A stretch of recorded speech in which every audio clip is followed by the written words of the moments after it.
Добрый день, Магомед. Здрасте. Честно скажу, очень долгожданный гость. Классно, что вы в Алмате, и мы имеем возможность с вами побеседовать. Да, я тоже рад, честно говоря, и в Алмату приехать, и к вам прийти. С радостью поговорю, я отвечу на вопросы. Я думаю, много болельщиков тоже хотят получить ответы на свои Да, вопросы. У болельщиков тоже есть много вопросов. Где мы, что мы, как мы. Так что давайте. рассказывайте, что вы делаете в Алмате?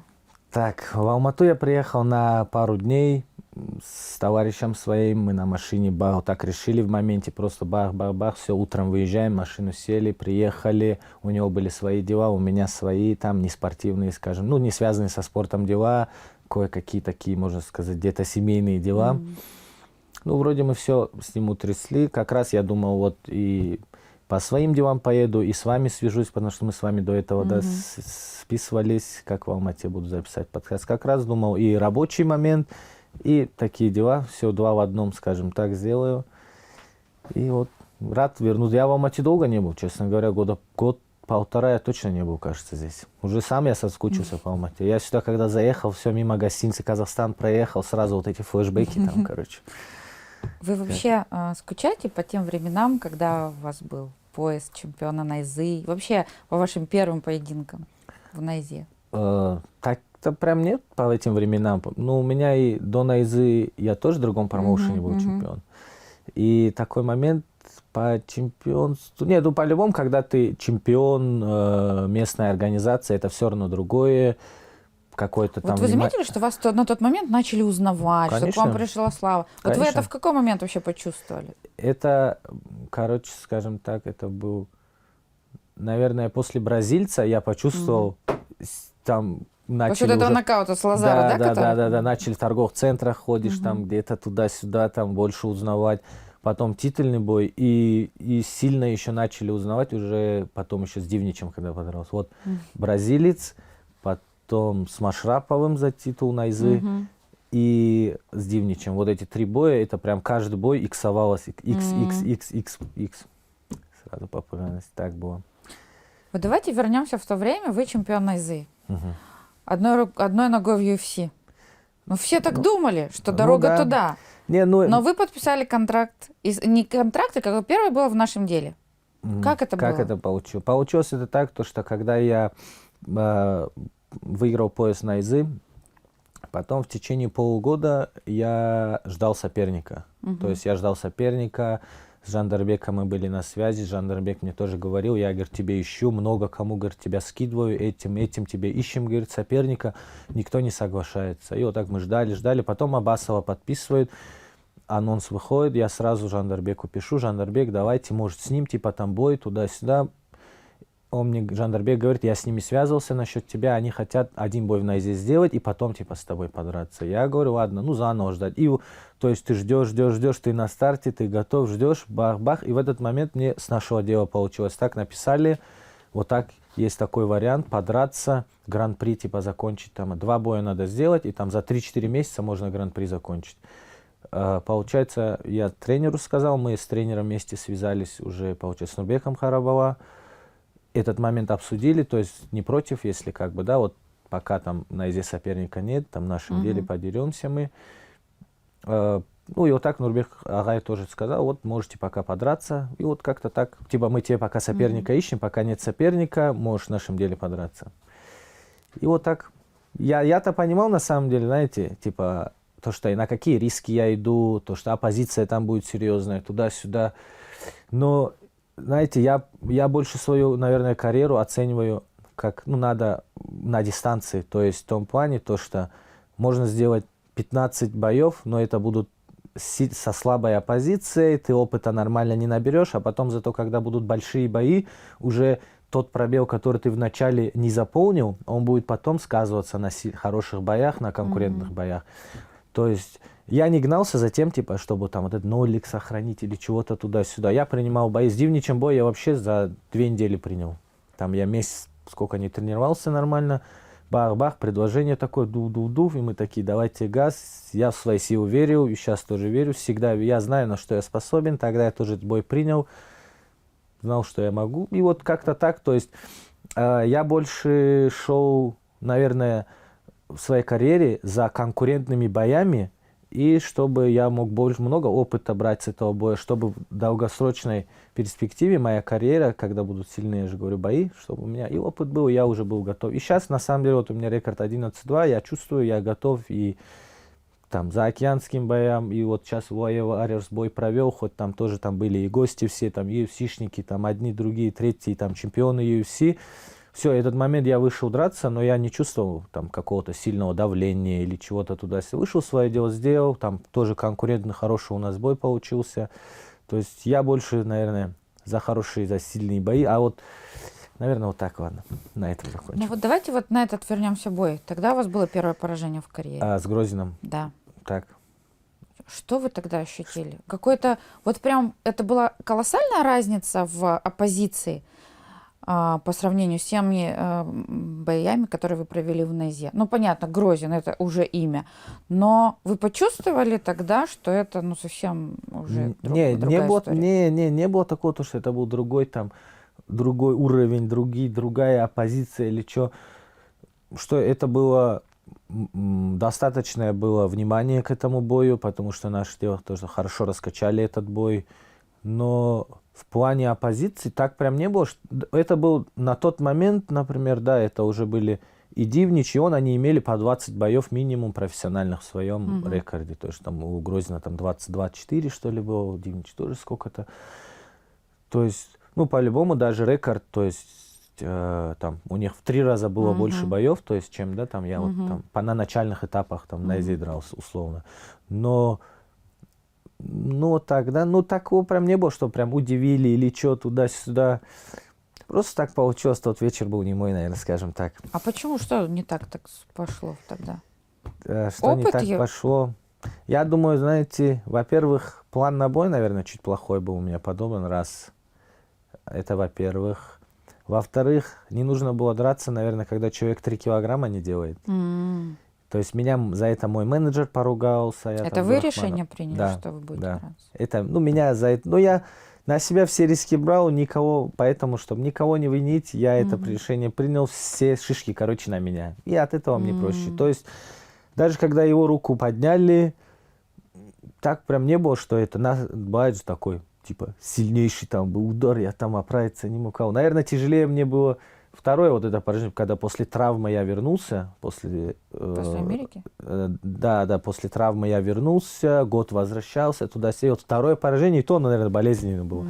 Потому что я год тренировался, год думал о том, что вот выйду, поддержусь туда-сюда. Спешил, но опять-таки врача не послушал, где-то чуть-чуть команду тоже не послушал. Думал, готов, туда-сюда, газ дал. Надо было еще чуть-чуть, возможно, несколько месяцев подождать и потом подраться. Но опять-таки в этом во всем виноват я, поэтому мне легче. Все легче об этом. Легче это все принять и дальше идти. Все, я виноват, свой опыт взял, идем дальше. После Грозина кто был? После Грозина в этом я... как вот, Заур Гаджиев дрался. Я с ним дрался в хардкоре. В хардкоре после выиграли, травмы как да? раз. Не, после травмы я выходил, год не дрался туда-сюда. Вот этот момент был, вот с коленом я чуть-чуть поспешил подраться. Возможно, надо было попозже подраться. Но это уже сейчас так, теперь я это знаю. Потом после этого, вот я, получается, уже потом 3-4 месяца потренировался и Ой Warriors подрался. Выиграл. Да, и Ой Warriors подрался. Тоже там такой нормальный соперник был, там 3-кратный или 4-кратный чемпион мира по панкратиону, там такой титулованный, у него рекорд там 12-3, кажется, был. Хороший бой дал, хорошо мы с ним похлестались, скажем так. Я, вы знаете, хотела вас спросить о том, ну вот у вас первое поражение, потом второе поражение. И, ну, безусловно, все мы разговаривали, и эксперты какие-то там комментарии давали о том, что, ну вот правда, Магомед, какой-то вот вы были очень яркий чемпион, у вас свой стиль, узнаваемый. Мы даже помним эти заголовки: танцующий чемпион, такая надежда, вот он одной ногой в UFC. Вспомните свои ощущения, вот вы тогда что думали, что это действительно вот уже близко? Не, близко не, я понимал, объективно я понимал рано, типа так не бывает, ты 7-8 боев сделал, тем более еще в легком весе, то есть даже где-то, я, знаете, где-то рано было, это стопудово было даже до нашего дела, типа вот мне еще надо было по-любому, если бы даже в нашем деле я не подрался, еще нужно было 3-4 боя делать, чтобы UFC на самом деле, потому что там опыт нужен. Это не так, что, то есть, я там сделал там тап-тап-тап бои там, то есть не с сильным опытом бойцами, и вот так туда, например, UFC спешить. То есть я даже сам, знаете, даже это где-то злую чуть шутку со мной сыграла, где-то я на эту суету, может быть, я обольстился, возможно, такой вариант тоже есть. Где-то, может, чуть расслабился. Ну, но тогда 100% это было рано. Туда тоже, то есть UFC, за океан, спешить нельзя. Чтобы туда идти, надо опыта, чтобы у тебя был, чтобы у тебя в рекорде были хорошие бои, чтобы ты прочувствовал эту хорошую оппозицию, чтобы когда против тебя соперник выходит, не который там 2-3 недели или месяц готовится, это тот соперник, который там 3 месяца на тебя готовится, который там не будет отступать после 2-3 пропущенных ударов, он сам захочет тебя несколько раз достать. То есть этот момент надо весь прочухать. А если ты до UFC это не прочухал, потом ты туда приедешь, там болельщики, вся страна смотрит туда-сюда, и тяжело может быть. А думаете сейчас, ну вот у вас сейчас какой план вообще? Сейчас следующий бой в OA Warriors, да? Не точно, но вот мы с менеджером Саятом Абдурахмановым в этот момент обговариваем. Сейчас я вот в Таиланд поеду, получается, 20 октября. И уже, то есть они-то звали и на октябрьский турнир, то есть через менеджера со мной связывались. То есть конкретики нет. Ну, скорее всего, думаю, там, наверное, подержусь.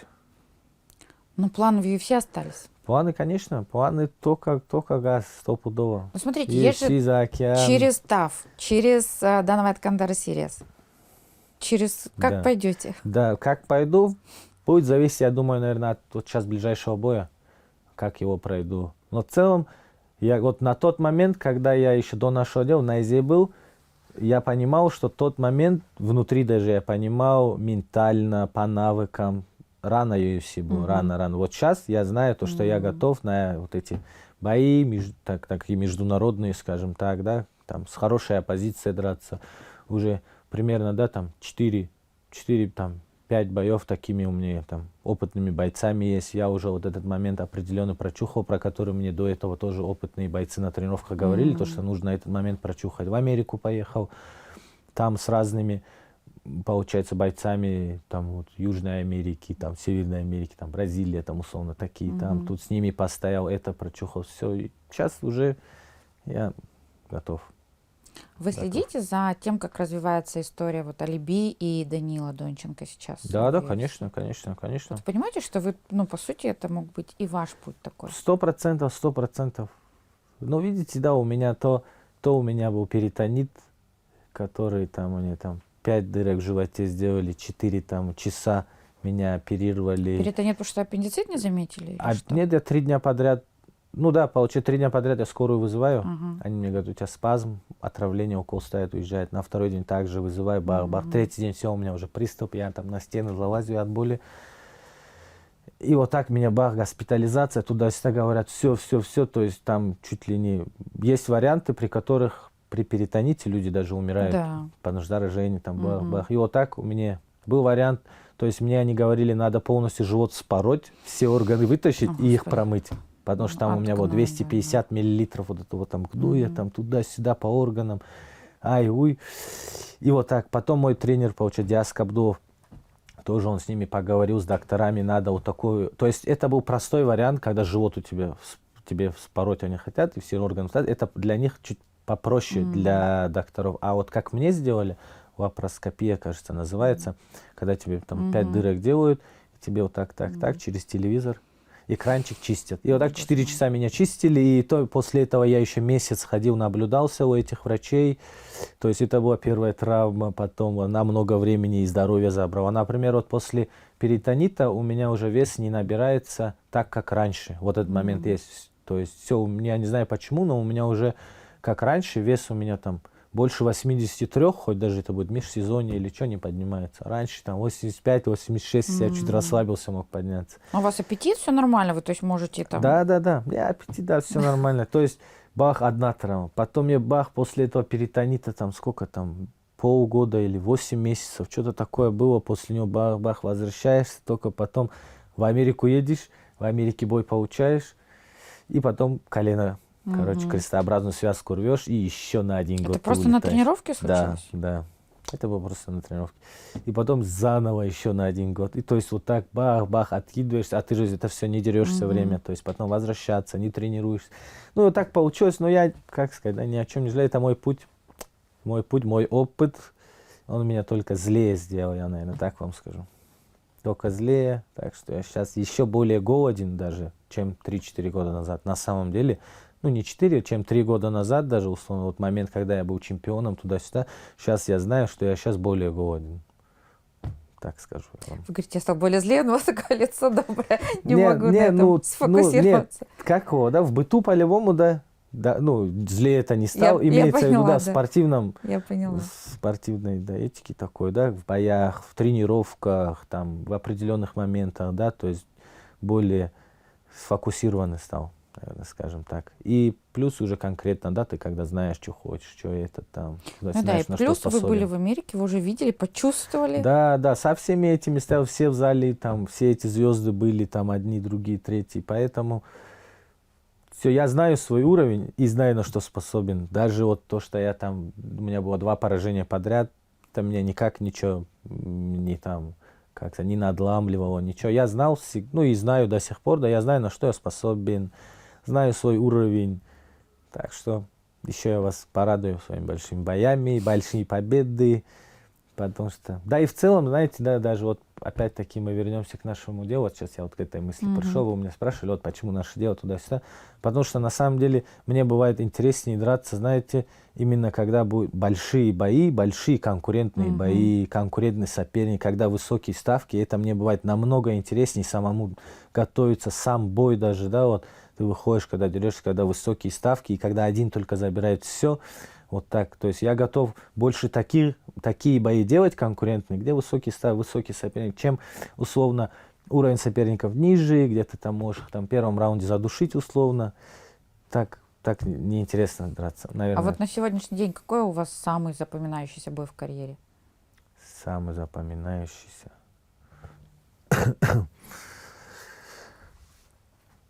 Такс. Запоминающийся. Наверное, я думаю, титульный на Изе против Фархаджона Машрапова. Такой был. Там еще и конференции, там там всякие моменты были. Там такие ставки были, надо было выходить уже, да, и как-то после того, как на конференции много болтал, скажем так, нужно было выходить и делать, да, по-любому нужно было. У меня настрой был такой, то, что я не должен был не просто выиграть, а надо было именно прям на 2 головы выше показать, вот то, что не просто так, я там где-то чуть-чуть там поболтал на конференции. Этот и, наверное, потом с Дивничем тоже такой получился эмоциональный бой. Вот эти 2 боя. Например, с Грозиным не такой эмоциональный бой был. Такой, ну не прям сам бой, не прям был интересный. И вот и последний бой очень интересный был. В плане именно драться интересно было. То есть я потом после этого боя вышел, у меня там болит, тут болит, здесь фингал, у меня там 2 фингала было под каждым глазом, там ты еле идешь, здесь рука болит, такой побитый, но облегчение было определенное на сердце. И вот, наверное, первый это Найза, если топ-3 ставить, Найза за титул, потом с Дивничем, и вот последний бой, именно по нокауту. Раз уж вы сами заговорили про ту знаменитую пресс-конференцию, недавно вышло интервью с Ильдаром Кудайбергеновым, он тоже об этой истории рассказывал. Хорошо, что вы разобрались, поговорили. Но я, знаете, что хотела спросить? Вот, честно, мне кажется, тогда было много ребят, которые могли показать красивый трэш-ток. Ну, для меня нормально. Было весело. Но когда-то мы заплывали за буйки. Ну, вот в частности вы. Да, согласен. Чуть-чуть Вот. увлекся. Но это тоже опыт. Да, я-то не отрицаю. Там, Расскажите, вот тогда, это просто у вас какой-то был такой запал, понеслось, вот что это было? Я вам так могу сказать, то, что да, ты приходишь раз на вот такую конференцию. Такая конференция у меня первая, кажется, была, да, в карьере вроде вот там. То, что мы вот так сидим, титульный бой, все, бах, раз на вопросы зала. И где-то уже вот ты вот чуть-чуть уже разогрелся, когда все, и вот ты уже бах-бах пошел, давайте, любого, каждого, ой. Но я согласен, что это было чуть там на эмоциях, чуть где-то переборщил. Я так, в принципе, как есть, Эльдару и сказал, вот так на эмоциях было, вот так, бах-бах, к тебе конкретно никаких. Ну, бывает, мы с ним так поговорили, друг друга поняли. Я сказал, вот там, где не прав, я сказал, я не прав, базар. Мне это, как сказать, если я не прав, да, я не, ну, для меня, мне не сложно сказать, там, я не прав, там, вот так, вот так. Сейчас у вас нормальные Конечно, отношения. конечно, сейчас четко все. А вот можете сравнить, вот мы с вами тоже до off the record разговаривали о том, что у вас опыт классный, колоссальный в разных лигах. Можете рассказать о том, что вам нравится, что удивило, может быть? Вот чем вообще отличаются процессы в разных промоушенах? Например, большой плюс, например, Найзы, я могу сказать, Найзы и вот продакшена Найзы, в целом вот большой плюс здесь, что сразу вот именно на голову выше от других лиг, где я дрался, именно в медиапространстве Найза, как раскачивать бои, соперник, раскрывать где-то соперника, где-то интервью, где-то на подкаст, там условно Карабала шоу, там есть, там еще какие-то моменты, до боя там какие-то видео выходят, туда-сюда. Вот в плане медиа это стопудово, например, Найза была топ-1. В плане организационных моментов, знаете, именно в плане на самом турнире, как именно организационные моменты, как тебе как спортсмену относятся, который как чуть ли не там главный хедлайнер условного да, там этого мероприятия, как тебя встречают, как все для тебя делают, это, наверное, Oya Warriors были, они они серьезно все делали, и там, ну, на самом турнире, как нас там, чуть у тебя там один из главных боев, все там рядом с тобой, там каждый раз человек куда, что тебя проводят, там в раздевалке заводят, у вас там все отдельный телевизор, отдельно перед боем, потом уже, когда все тебя следующего называют, если у тебя красный угол, тебя отдельно в красную комнату заводят, все, ты в этой красной комнате, все, ты уже, когда следующий, у вас ни телевизоров, уже ничего нет, ты со своими секундантами, и вы ждете, когда дверь откроется, вам скажут пора. То есть вот эти моменты, ну, Warriors, да, они, вот эти моменты организационные самого турнира тоже, тоже четкие были, но, например, именно в этом вопросе, да, они вот, но в плане раскачки, медиа, Инстаграм, туда-сюда, они чуть-чуть, у них в этот момент слабые. Например, Найза, я же говорю, она на 2 головы выше остальных лиг, где я дрался в плане раскачки. А вот российские лиги, что вам там запомнилось? Там понравилось? Там мне понравилось, во-первых, их коллектив, который ну, это все организовывает. Коллектив был хороший. То есть мне навстречу тоже они шли на все мои там где-то что-то там мои просьбы тоже шли. Наверное, вот так. Как? Ну, коллектив вот там был, ну и здесь, ну, по идее, здесь тоже с Найза коллектив продакшном, я там со всеми общаюсь, хоть даже там и там сейчас уже не дерусь здесь долгое время. До сих пор остались, да, дружеские отношения. Например, с нашим делом они вообще, кажется, и закрылись, да, если не ошибаюсь. С ними, ну, уже вот, да, спустя время там уже почти ни с кем не общаюсь. Если вот так смотреть. В плане организационных моментов турнира самого, хардкор, наверное, блин, самый был провальный. Они вообще провально все. Нам говорят, мы сначала в 10 часов ночи деремся. В итоге в 9 вечера нам говорят, все, вы в час ночи деретесь. Мы в час ночи туда приезжаем, нам говорят, нет, там, вам надо в 2:30 ночи приехать. И вот эти туда приезжаешь, все вот так, бардак, бегаете, там кто-то дерется, блин, вообще не люблю я этот момент. Вообще, я сразу сказал, все, я даже еще до боя, я уже всем говорю, все, я здесь больше не буду драться. Я там... А у вас пресс-конференция была там? Да, там тоже была. Тоже вот эта пресс-конференция, которая 3 часа идет, я там на самом деле еще вот так в моменте еще и уснул. Она у нас ночью была, у нас утром взвешивали. Ну вот эти все моменты, то есть там больше делается не для того, чтобы ты приехал, вот когда вы спортсмены за вами смотрят. Это все делается просто для записи. Красивой записи, красивой картинки, все под картинку вы должны. Мы подстраиваемся условно под вот эти видеоролики. А вы с Анатолием Сульяновым коммуницировали вообще? Нет, вот напрямую, нет, на конференции его не было. А так вот пока договор, все это нет, процесс? Нет, там менеджер был, Сайхан, с ним и на конференции уже эти я имена забыл, если честно. Кто там, что был.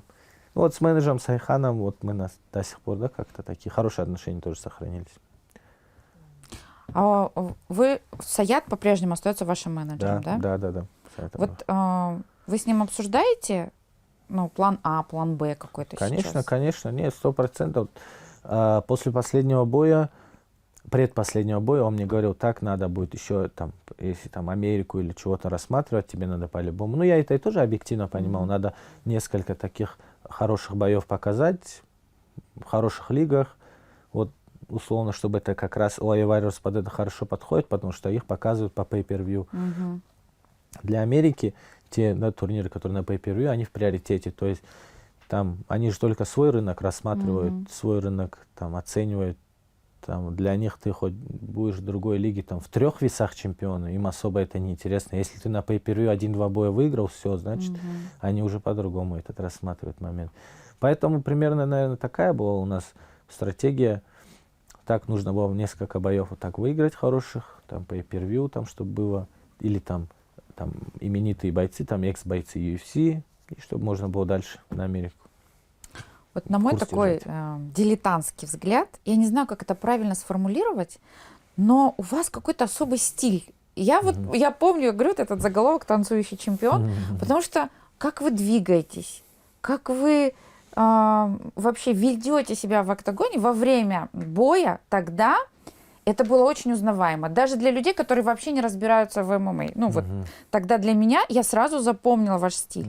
Вот этот стиль вы сохраняете, или тогда это было больше какая-то, ну, бравада, игра, был соперник не такой сильный, и сейчас ваша цель выиграть? Не, стиль сохраняем. Опять-таки мы вернемся, почему такой стиль. Я вот вам ранее говорил, то, что когда конкурентный бой, мне самому интересно драться. То есть мне интересно бывает разобрать соперника, то есть все его, вот, бачишь, ты как хирург его разбираешь, здесь обманул, здесь бах-бах, то есть именно, и когда ты вот эту волну уже ловишь, когда ты его прочухал, и уже вот это все само как-то само идет, где-то провалил, где-то ты руки отпустил, повернулся, это как будто где-то сразу шоу даже не, было. ну я же говорю, потому что мне самому нравится, вот, конкурентный бой будет, какой-нибудь такой, бать, где высокие ставки, все, я туда захожу, и все, я вот от этого всего процесса, да, ну, как им наслаждаюсь, да, все, всем, там, моментом, бой, не бой, там, туда-сюда. Кому-то это может не нравиться, там по морде получать и так далее. Там.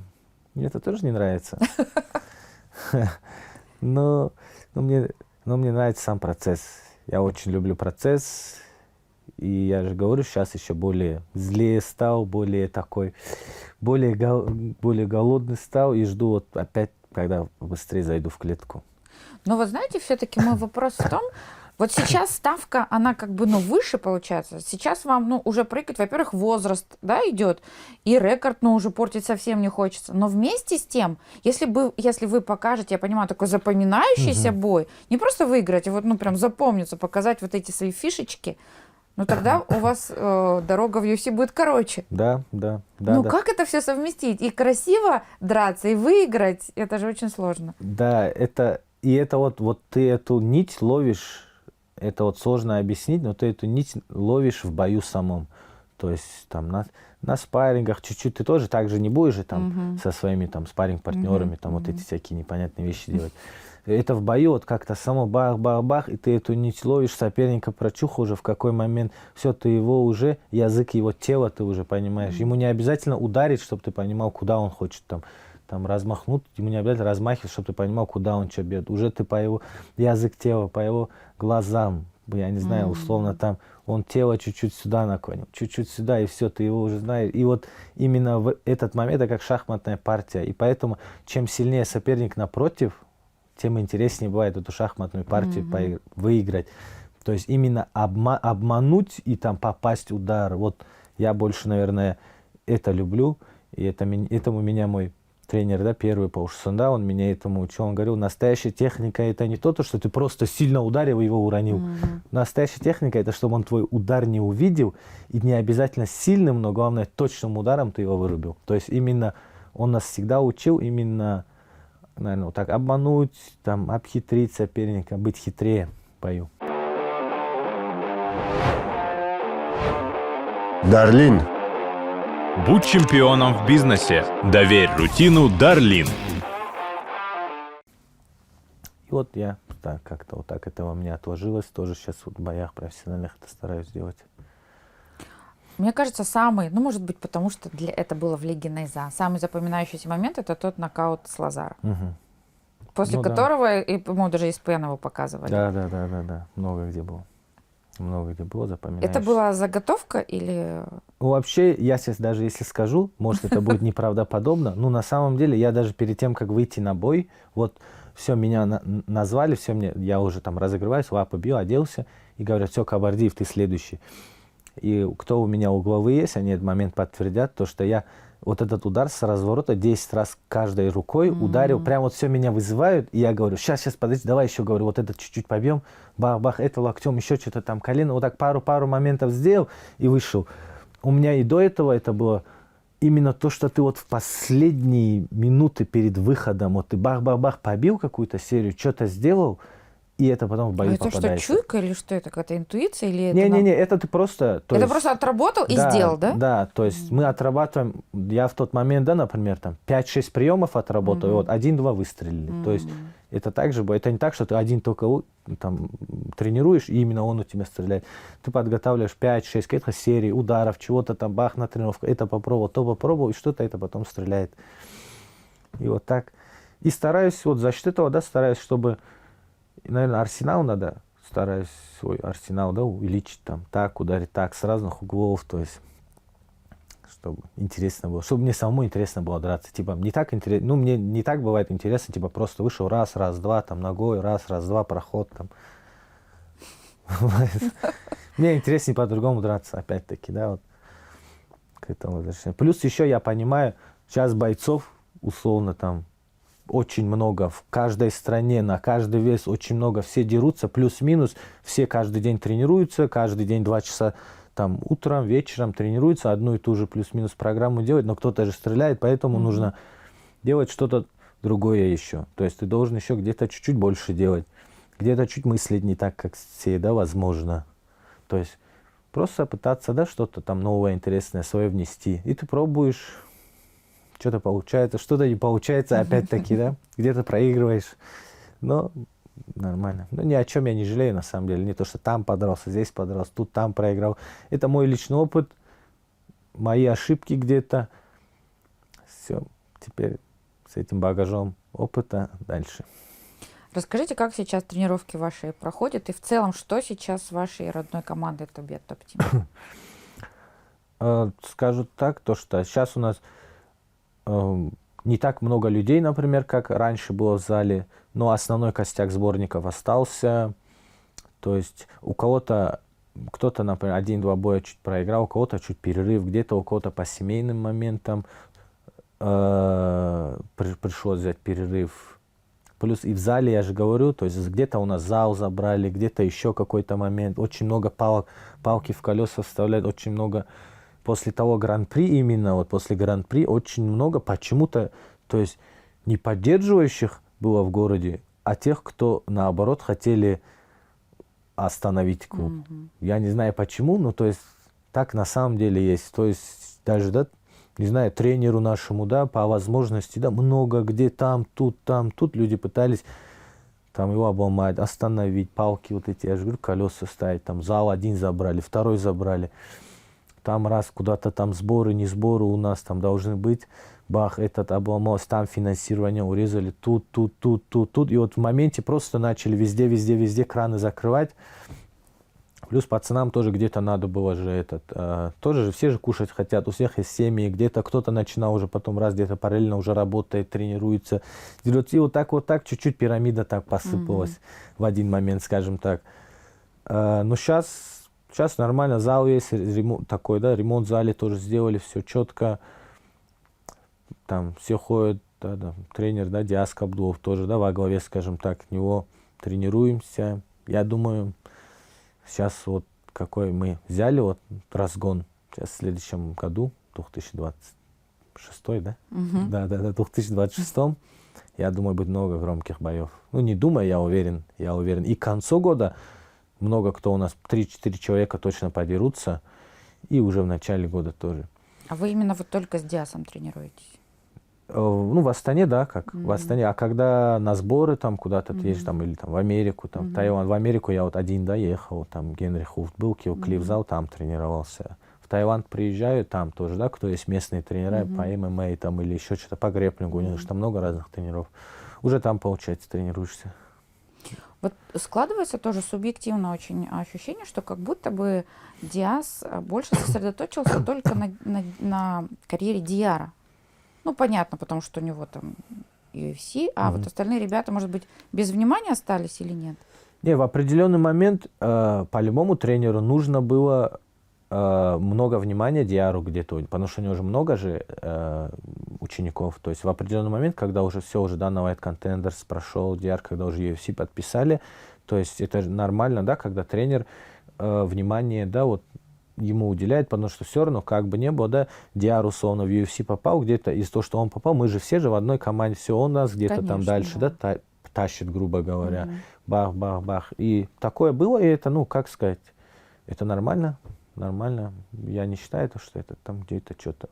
Это уже каждый, кто как для себя думает. Я не считаю этот момент, то, что там как-то там это плохо или что. Это нормально, это же закон. Это, ну, логично. Я считаю это логичным. Нелогично было бы, если вот так Диар еще попал. И то есть тоже, да, где-то ему там мало внимания было бы. Это логично, это нормально. Еще хотела спросить вас. Вот у вас классные всегда получаются прогнозы на бои. Потому что я иногда к вам обращаюсь за какой-то экспертной оценкой, и вы можете сказать прям вплоть до того, в каком раунде что произойдет. Находка для букмекеров. Это, ну, вы прям много смотрите боев, или что это, какая-то интуиция, или прям опыт? Как это у вас получается? Не все бойцы так могут, кстати. Интуиция, не знаю, ну да, когда ты знаешь бойцов хорошо, одного, другого. Плюс ты, например, если я одного бойца знаю, второй иностранный боец, бах, ты, например, можешь к нему в рекорд зайти, посмотреть примерно его бои, там, даже как они заканчивают, даже его бои не надо смотреть, просто этот Шердок его смотришь, как он заканчивал, как его там, кому он проигрывал, когда проигрывал, То есть просто аналитика, никакой мистики. Да, на самом деле, не, это просто быстрая аналитика, условно, там, ты этого бойца одного, там, с Казахстана хорошо знаешь, как он, его сильные стороны, слабые стороны знаешь примерно. К тому заходишь, Шердок, быстро-быстро его посмотрел, бои, как он побеждал, примерно его сильные стороны, тап, это все прикинул. И как-то вот ты вот это все сопоставляешь, все плюсы, минусы. И примерно у тебя, например, бывает там несколько вариантов уже там победы. Там нашего. И один из них говоришь, и что-то залетает. И как-то всегда зарабатывает. И как-то залетает, да. Ну, да, аналитика так, боев какая-то определенная есть, наверное. Ну, вот хорошо получается. Я ни к чему не призываю. А скажите, у вас есть какой-то свой топ бойцов UFC, за кем вы следите? За кем наблюдаю? Да. Вообще или... Ну, то есть мы берем как, типа, топ бойцов за всю историю или данный момент современности, кто Давайте сейчас дерется? Да. Так, кто сейчас дерется? Ну, яркие бойцы, это по-любому, наверное, там... Кто у нас там идет? Pound for pound возьмем, там, Мираб, там, ну, вот эти топ-5, да, топ-3, там, Мираб, Ислам Махачев, там, Илья Тапури, это такие яркие звезды, которые яркие, там, интервью, там, чего-то дают, они там разговаривать умеют, которых и послушать интересно, и бои их посмотреть интересно. То есть, и потом они, и даже условно в Инстаграме, да, за ними наблюдать интересно. То есть, это сами как личности, да, такие интересные бывают бойцы. Так, кто там, если мы возьмем? Ну, Петр Ян, интересная личность. Петр Ян, там вот 261 брать, Мираб, да, так, как таким смотреть. Кто для Мираба следующий, вот по вашему мнению, раз мы о нем Петр Ян, заговорили? по-любому. Всех он там же перебил. Я думаю, единственный вариант сейчас, кто конкурентный бой, хороший бой ему даст, это 100% Мираб Двалишвили, Петр Ян. Потому что Петр Ян и на первый их бой чуть-чуть у него со здоровьем, с коленом, тут были свои травмы определенные, и он не смог себя, а я его как боец понимаю, то что когда у тебя есть вот такие травмы, ты не можешь полностью себя реализовать, ты где-то об этом чуть думаешь, на подготовке не можешь выкладываться. А сейчас, я думаю, он ему сможет хорошую конкуренцию дать, потому что Петр Ян, во-первых, такой же бык по характеру, условно, как Мираб, раз. По кардио, за счет чего Мираб берет в основном всех соперников, по кардио вряд ли он сможет передавить. То есть он его уже не сможет и по кардио передавить, и вот этим своим характером не сможет передавить. В борьбе, не знаю, сможет он его именно держать, валять, там туда-сюда. У Мираба какая борьба больше? То есть он бах взял, перевел, и тот боец, там, раз он чуть-чуть 5-10 секунд держит, тот потом встает. То есть он больше берет не контролем в партере, а борьбу он больше берет именно количеством проходов. То есть он тебя просто изматывает тем, что он к тебе заходит. Один раз перевел, ты встал, второй раз перевел, встал.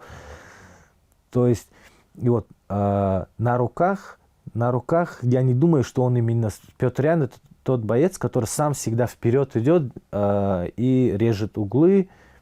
Получается, режет углы и тебя боксом, то есть сам давит. А тут Мераб выйдет, тоже будет. Я думаю, там будет все прям в мелочах решаться. То есть раунд будет, там каждый раунд может быть такой плюс-минус ровный. Раз какой-то эпизод получился, там, бах, там где-то Мераб этот эпизод забрал, и вот эти 30 секунд выиграл, все, бах, уже видно то, что он будет, бах. Все будет в таких боях, все будет решаться в эпизодах. Это будет 25 минут. Не думаю, что Пётрян его удосрочит. Не думаю, что... Ну, Пётрян как его может удосрочить? То есть это, да, условно, там, на руках он его там забьет, попадет туда-сюда, только так вряд ли там в борьбе, там вряд ли ногой он его уронит, там, или там с колена, с клинча. Маловероятно. То есть такой вариант с рук. С рук будет тяжело уронить его, а Мераб как... У Мераба какие есть варианты, чтобы финишировать Пётряна? Вряд ли это болевой. Это он чем? Кардио, типа, задать. Ну, не знаю, опять-таки, финиша вот в этом, опять-таки, то есть я не вижу, за счет чего один и другой сможет Только финишировать. до решения? Да, по-любому будет до решения. Это будет 5 раундов, и все будет решаться вот в таких микроэпизодах.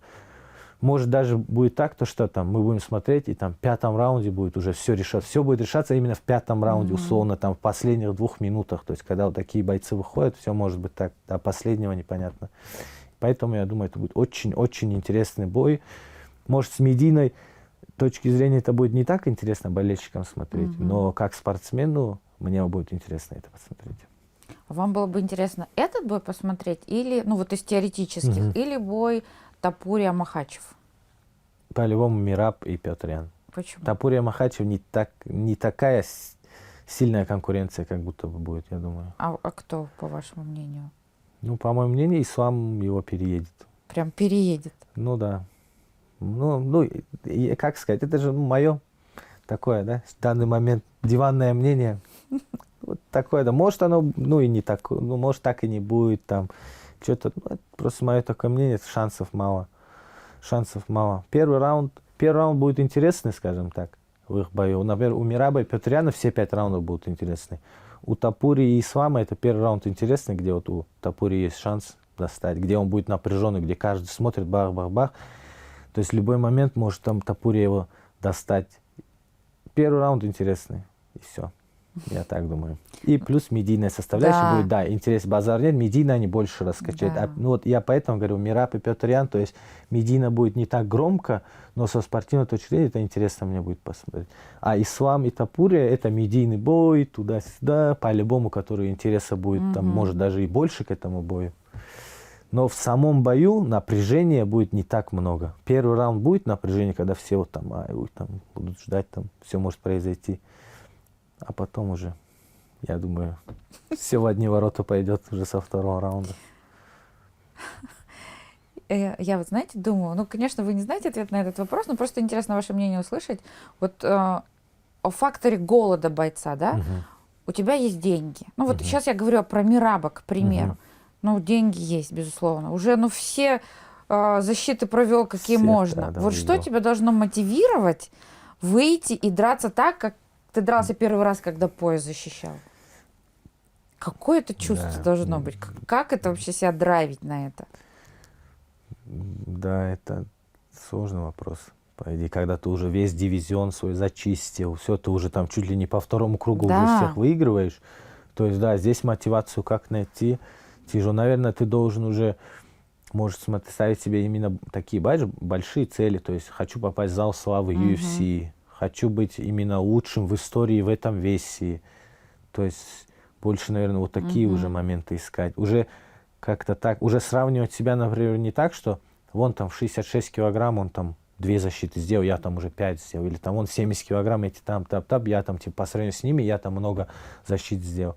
Всех зачистил. Наверное, больше именно, чтобы сравнивать себя вот на свой вес с лучшими, вот с этими результатами условно. И чтобы, да, пытаться их уже превзойти.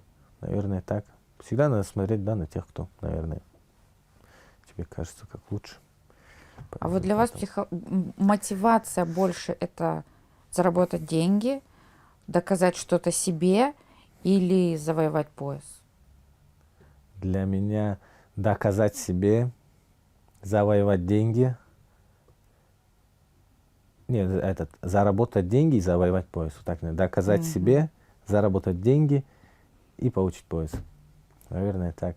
По-любому заработать деньги, да, это глупо будет, если там Ну, это... конечно. Да, если я буду говорить, то, что я здесь только ради интереса, там туда. Заработать деньги — это одна из таких основных опций нашего спорта. То есть, ну и спортивный такой интерес. А вот вам сейчас, вы только спортом же занимаетесь? У вас бизнес какой-то Нет, есть? бизнеса такого нет, ну такие параллельно какие-то там мелкие хулиганства есть. Не говорите так, а то наши зрители подумают, что это плохое. Не-не-не. Проекты, скажем так. Да. Мелкие проекты. А есть какой-то план Б? Ну вот, допустим. План Б? Да. Не, конечно, у меня есть... Нет, такого, знаете, так прям сильно план Б я там не ставлю, потому что я знаю и уверен, я там с этого спорта очень много возьму, условно, скажем так. И такого, это не то чтобы план Б, а просто план того, чем я буду там определенным заниматься после карьеры. У меня есть там друзья мои, много кто меня тянет туда-сюда. Сейчас там близкие мои, у меня близкое окружение есть друзья, с кем мы с детства тренируемся, с кем мы с детства дружим. Они вообще не спортсмены, вообще к спорту там это ребята отношения не имеют. И вот, да, они меня постоянно в свои какие-то разные проекты зовут. Там. Так что я им тоже говорю, подождите, сейчас пока нет. Сейчас пока я только спорту, там 95% своих усилий я только спорту уделяю. Сейчас там тоже мне последние 3-4 года очень много разных там бывает предложений, там это замутить, то замутить. Но я стараюсь фокус свой держать на спорте, не распыляться, потому что, опять-таки, я знаю свой уровень, знаю, на что я способен. Я им говорю, подождите, я здесь еще не закончил. Когда я здесь все закончу, потом мы с вами поговорим. Ну, правильно, потому что Вот расфокус это... Конечно, расфокусировать, это будет отвлекать, это не то все. Не то, чего я сейчас хочу. Сейчас я хочу драться, побеждать и большие бои делать. Наверное, вот так. Хоть это может там чуть так прозвучит, да. Ну, имеется большие бои делать, к чему я говорю. То есть, интересно, я лучше сделаю там один такой большой бой, где там будут большие ставки с хорошим соперником, чем условно там 2 боя, которые там я в первом раунде, да, там завершу. Условно, вот так. Мне лучше будет интереснее такой бой сделать.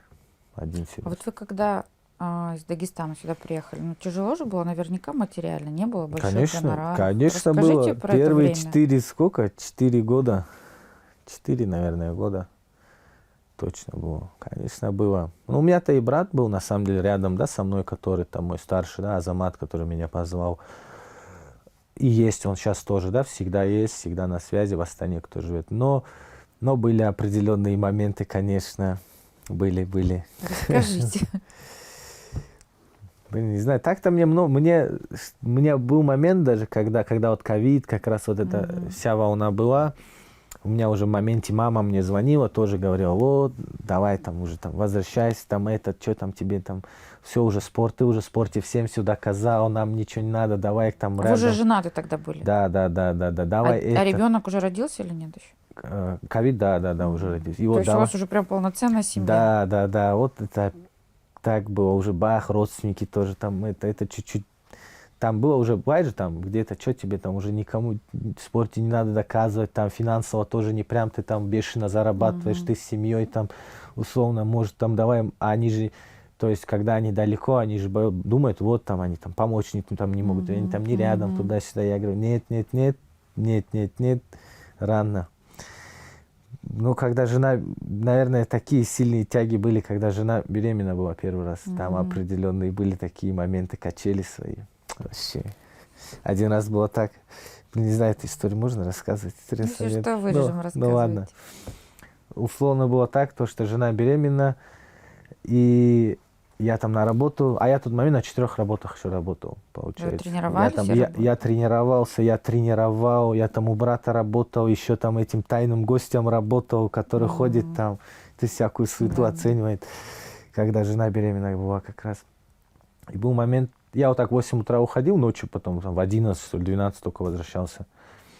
Был момент, я вот так утром ухожу, по идее денег не было, и там дома там одно, что ли, там 2 яблока условно было.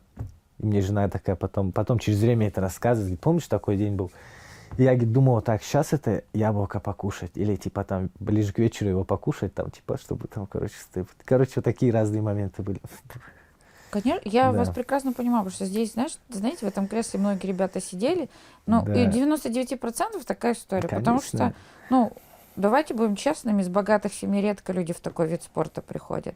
Да, есть поддержка, есть родители, но вот этот выбор, когда ты понимаешь, что ты в этом спорте, но при этом надо работать, а если еще и семья есть, ну, это, конечно, очень тяжело, поэтому, ну, вот честно, меня такие люди, ну, прям вызывают уважение, что вы не оставляете это и Да, так что как много ищете было. варианты. Да, много было таких, я же говорю, качелей там туда-сюда. Ну и что мне, на самом деле, что меня всегда, мне помогало держаться на этом, да, там сказать. Ну там именно условно, там мой боевой дух, он там никогда не был надломлен. Хоть там какие бы ни были проблемы, я просто, ну я просто, да, как-то ты это делаешь, да, условно. И я спортом до конца всегда и занимался, и буду заниматься, и выступать, потому что я знаю, я же говорю, свой уровень внутри, на что я способен. И в определенный момент в сильных боях уже решают не спортивные навыки твои, а уже, наверное, у кого какое сердце условно. И я знаю то, что вот я уверен, то, что в больших боях мое сердце не дрогнет. Наверное, так. Наверное, так. Вот такой вопрос, может, тоже странный вам покажется. Почему у вас база не, ну, классическая для дагестанцев, не борьба? Почему вы выбрали не борьбу? Я не выбирал в детстве. Меня вот так-то дома отправили на Ушсанда. Тренер был знакомый. И вот так как-то. И вот так я туда попал, в эту семью попал. Очень рад, что в эту семью попал. Ушусанда, в Махачкале, спортклуб «Возрождение», тренер Чаптиев Багаудин. Очень сильно ему благодарен за все. Очень сильный человек. Он для нас был, наверное, как второй отец, да, для нас всех, потому что у нас вот с этого возраста, да, Сколько там, вам лет было? в 3 классе я к нему попал. Совсем маленький. Да, в 3 классе я к нему попал. Он уже тогда был уже такой возрастной тренер. Сейчас уже он не тренирует, уже он больше там дома с внуками, его сын продолжает тренировать, получается. Но очень много он нас научил, именно, наверное, философии спорта, я думаю. То есть и где-то воспитание, где-то это, то есть это был не просто тренер, это такой был наставник. Как говорят же, наставник, вот это был реальный наставник наш. А вот, например, ну, в классе, там наверняка 90% ходят на борьбу, а вы на Ушусэнда, было такое? Это было, конечно, было такое, то, что где-то борьбы на улице не хватало. Это, конечно, было. Ну, я не знаю, у меня одноклассники, мои близкие друзья ходили на вольную борьбу, они мне вот так, я как сейчас помню, они меня так и звали, давай, у нас там все дружные, тренер хороший, этот хороший, то хорош, туда-сюда. Ну, мне нравился этот вид спорта, мне нравился. Но у меня, например, в этом виде спорта у меня начало получаться более-менее, где-то я чуть начал выигрывать, это примерно там на 5-й год, 4-й год, когда я им начал. Первые там 4 года все я пролетал, везде пролетал, все проигрывал. А не хотелось уйти, бросить? Нет, как-то я это даже не рассматривал. Как-то это даже не рассматривалось. Один раз, ну, я любил спорт, и один раз из-за моего хулиганства, скажем так, в школе, меня в наказание, не знала меня мама, короче, как наказать. Они меня спорта на год лишили. Это была, короче, самая болезненная эта тема. Бывали моменты уже, там, маму раз в школу вызывает, я ей говорю, тебя в школу зовут. Она говорит, я уже туда не иду, я знаю, что мне там скажут. Мне это уже все 1000 раз говорили. Не прям хорошим, примерным мальчиком я был. Жена как раз тоже у меня, получается, одноклассница моя. А, да? Да, и такой момент, то есть ее мама меня по школе не помнит. И когда вот этот момент со свадьбой там начинался, то есть я думал, как хорошо, что она меня не помнит. Все ваши подвиги. Да, сразу нет было бы там, сразу нет. И вот так получилось. Вы поженились молодые, получается, все, Да, да? 20. После школы? Не-не-не, 23 года, 22 года. А, 23, кажется, мне было, да. 23 года и 24 уже дочка родилась. У вас одна дочка или Нет. еще есть? 2 детей, сыну год, дочке сын 5. еще родил. Классно, поздравляю. Мы не знаем, Да, что у вас второй родился. Да, сейчас вот дочке 5-6 должно быть. Но скоро. супруга одна. Да, пока. Там видно будет, не знаю. Не, ну я же не могу же догадываться, что через 10 лет будет, через 5 лет будет. Всякое будет. Но супруга всегда вас поддерживает. Всегда. Это, не, Она на бои самом- ходит? Я помню, она была на пресс-конференции. Не на... Или на... Не, она была вот на этот бой, она один ездила, На на один. титульный бой на ИЗ, она как раз приехала тогда в Алмата на конференцию, кажется. Кажется, она- с дочкой даже она была, Может, да, может, и по-моему? были, они проходили, Мгм. может, и на конференцию. Ну, вот тогда вот на этот турнир, один бой, турнир, и она была. И все, кажется, больше она не была на бой. Не ходит? Ну, дочка болеет сильно за меня. Серьезно? Вообще там бои мои смотрит. Там вот последний бой по телевизору смотрела. Тоже там папа. Потом в садике всем рассказывает. короче. В садике всем рассказывает. Она каким-то у вас занимается спортом маленько еще? Она там у них в садике что-то там у них бывает, там карате, марате, туда. Ну, я не хочу, чтобы она занималась кого-то. Мне хочется, чтобы девочка была женственная, а наверное, какие-то такие боевые виды спорта, они чуть женственность. Никого, ну, это выбор каждого, да, то есть кому что нравится. Это просто, да, мое мнение, да, вот так как бы дочка хочу, чтобы была более женственная. Наверное, так. Мальчика тоже, я, например, сына не буду сильно на там спорт профессиональный толкать. До 18, до 20 лет там я буду от него требовать по-любому, чтобы на спорт где-то ходил для там, ну и то это не каждый день, в неделю 3 раза мне вот так хватит, если он будет до 18, до 20 лет спортом заниматься. Дальше сам пускай решит, профессиональный спорт или что-то. Но если бы меня спрашивали, я бы сказал, что не хотел бы, чтобы он был профессиональным спортсменом там или еще Потому что-то. что понимаете, что это такое? Да. Наверное, А вот вы скажете, что и тренерская деятельность у вас была в да, карьере. определенный момент, да, тренировал. Нравилось. Мне до сих пор бывает так, там мои ученики, уже сколько прошло времени там, 4 года где-то прошло, они там где-то могут мне на истории ответить, там, когда Это там приятно. тренировать, мы ждем, короче, мы ждем. Мне так, ну, нравилось, но сейчас просто опять-таки именно весь фокус на профессиональной карьере, наверное, так. Весь фокус там. Нравится мне, с детьми нравится где-то тоже. Раньше не нравилось, сейчас где-то нравится с детьми там работать. Там, где как раз вот Али Кабдуа, он же тренирует вот, детей в Экибастузе. Я к ним как-то на мастер-класс приезжал. И вот, да, с детьми как поработать интересно. В целом, да, что-то до людей, да, ну как-то сейчас это начало где-то чуть-чуть нравиться, наверное. Раньше не так сильно нравилось. Рассматриваете ли вы возможность провести бой в Найзе? Рассматриваю. Наверное, я думаю, не титульный бой, потому что титульный бой, все равно, когда у тебя титул, у тебя есть уже какие-то обязательства, ты не можешь так один бой сделать, да, с лиги, там уйти уже как-то. У тебя по-любому есть определенные обязательства перед лигой, там, туда-сюда. Но какой-нибудь один определенный громкий бой я бы сделал. Громкий бой с радостью сделал бы. Не знаю с кем, как, ну, можно было. Какое-то имя не всплывает так в голове? Имена есть определенные. Не назовете? Наверное, нет. Давайте без имен пока. А если, ну вот чисто теоретически, у нас сейчас чемпион этого дивизиона Тимур Сериклы. Что можете о нем сказать? Я с ним близко Это не же, знаком. помните, финалист Гран-при? Не, конечно, да, стопудово. Я его помню, мы с ним пересекались. Я могу так сказать, что с виду очень порядочный, простой парень, который не останавливал. Вот у него были, да, я его карьеру наблюдал, у него были неудачи туда-сюда, но что вызывает уважение, реально за что я его уважаю, что он не останавливался. Он не остановился, одно поражение, где-то не получается, тут не получается. Парень идет, своего добивается, тернистый путь, но он идет и своего добился. Это вызывает только уважение, как, да, спортсмен. Он, да, ну, я его как человека не так хорошо знаю, я же пару раз где-то что-то пересекались, но как спортсмен очень хороший, порядочный парень. А если бы, ну, допустим, теоретически ваш бой состоялся?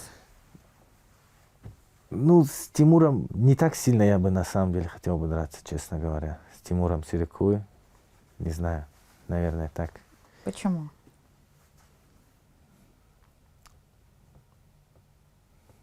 Почему? Более громкое имя хочется? Ну, наверное, да, если Найзе делать бой. Просто он-то еще и чемпион же, с ним если бой делать, то есть это много уже моментов, где-то уже пояс, там, туда-сюда, это уже другие обязательства, другое. Сейчас его время быть чемпионом Найзы в легком весе, поэтому где-то, пусть он сейчас газует с поясом, пускай он газует, а мы один бой, если есть какой-нибудь вариант там. Разные, сейчас же у нас разные вариации есть, там поясов, если надо, там такой объединенный там, или еще чего-то там, разные названия есть. Такой бой я бы сделал. Такой с кайфом на зубы вернулся, один громкий бой сделал бы, так сказать.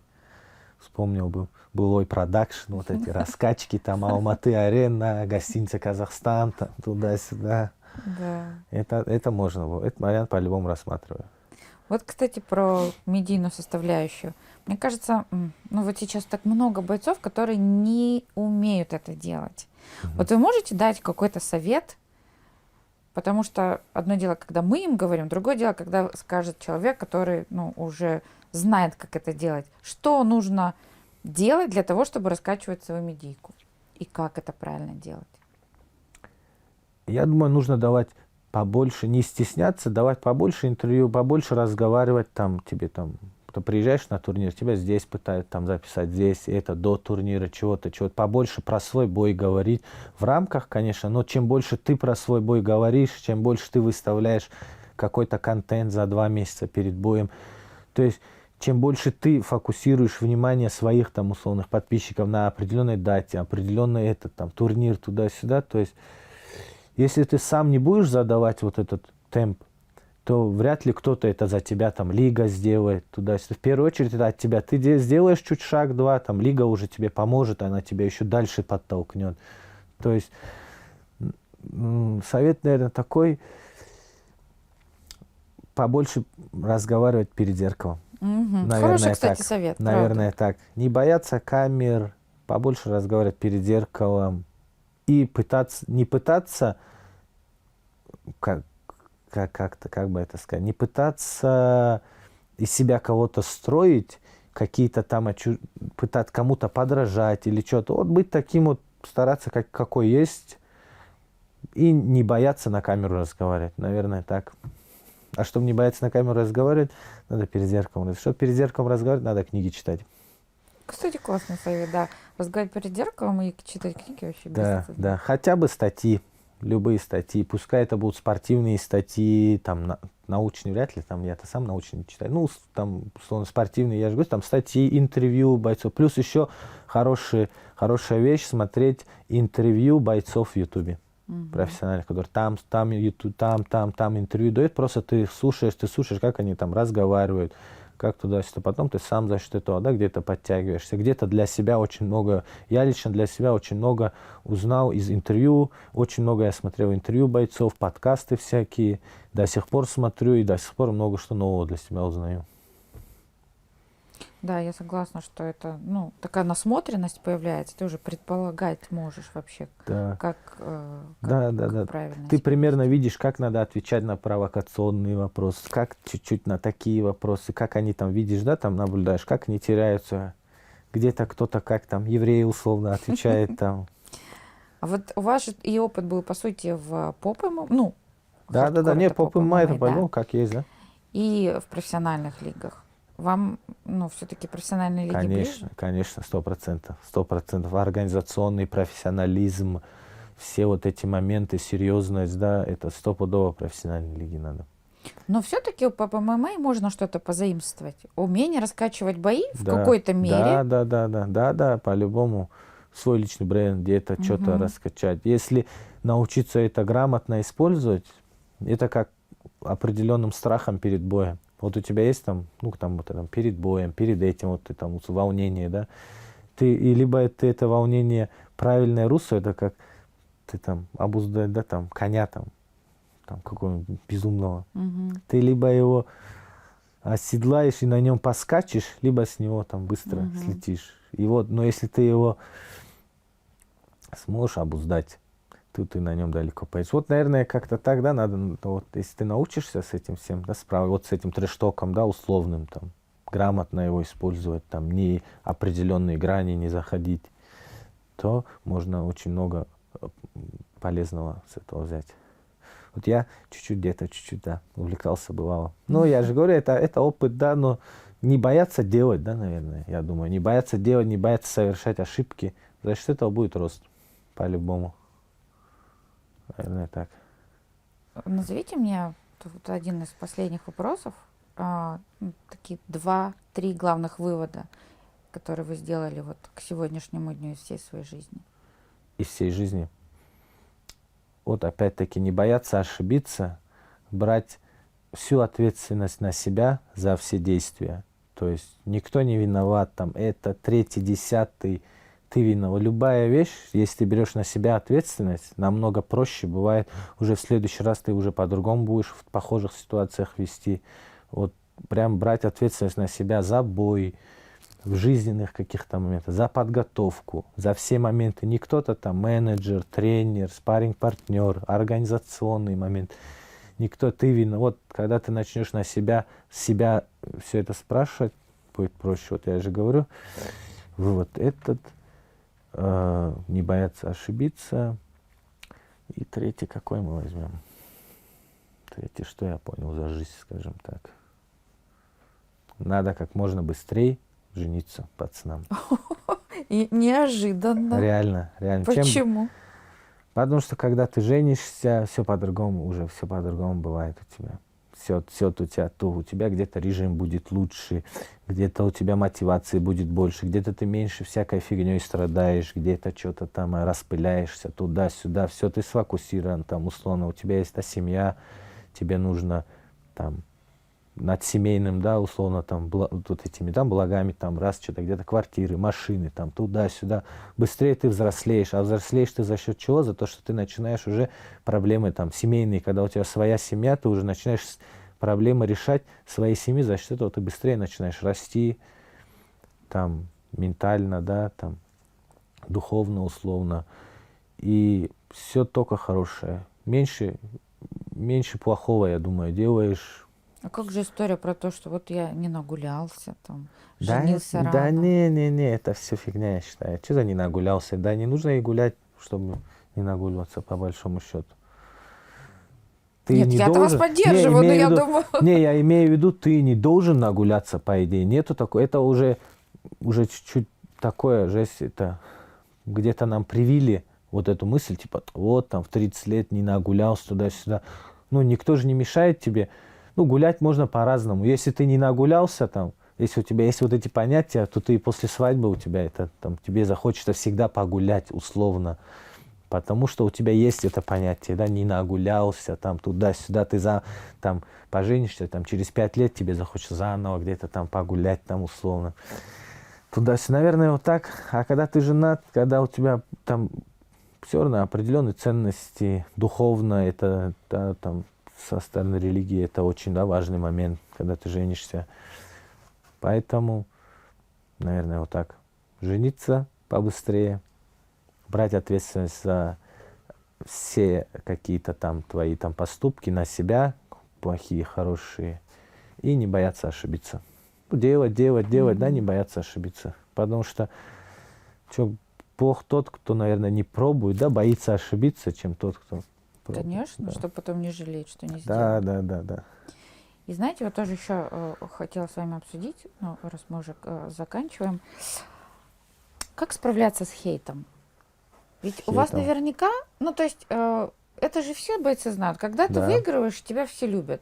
Да. Как только ты первый раз Да. проиграл, все посыпалось, да, ты Так и мешок и так Так и далее. бывает, так и бывает. Я тоже с этим столкнулся. Стараться поменьше комментариев, наверное, читать.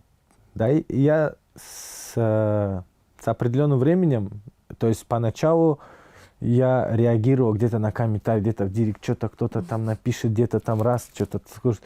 А потом как-то, я не знаю, какое-то определенное переосмысление, наверное, проходит, и больше улыбку это вызывает. Сейчас у меня это больше улыбку вызывает. В комментариях что-то кто-то там напишет или еще что-то. Мне, наоборот, бывает весело там почитать, там, что пишут. То есть просто, да, как сказать, для себя настроение поднять. Где-то близко к сердцу это не принимать, потому что просто также это все, вот один бой ты выигрываешь, все вот так на 180 градусов меняется. Эти же люди тебе по-другому будут. Это закон спорта. Ты, наверное, вот так я бы ответил на это, вот как с этим справляться. Это ты должен принять, этот закон спорта. То, что не бывает вот этих сказок, типа, тебя всегда все любят, даже когда ты проигрываешь, тебя все любят. Такого в спорте нет. Суровые законы такие, ты 10 лет выигрываешь, один бой проиграл, тебя все сразу все забыли. Надо вот, придя в этот профессиональный спорт, надо изначально понимать правила игры и эти все ставки. Если ты это все понимаешь, как все будет, трезво это все оцениваешь, что тебе намного проще будет принять там, когда тебя начнут хейтить. Когда тебя начнут хейтить, ты проиграл. Я к этому бывает же нормально отношусь, потому что закон спорта. Законы спорта такие, профессионального спорта такое, то что, наверное, вот так бывает. Легко не бывает. Ну, я желаю вам, чтобы у вас было полегче, чтобы Спасибо. такие вот сложные Спасибо. этапы остались позади. Мы хотим увидеть вас и в нозе, и в UFC, Спасибо. потому что мы гордимся нашими чемпионами. И Скоро, всего скоро. вам, правда, хорошего. Спасибо большое, рад был прийти. Спасибо за приглашение, рад был пообщаться. Взаимно.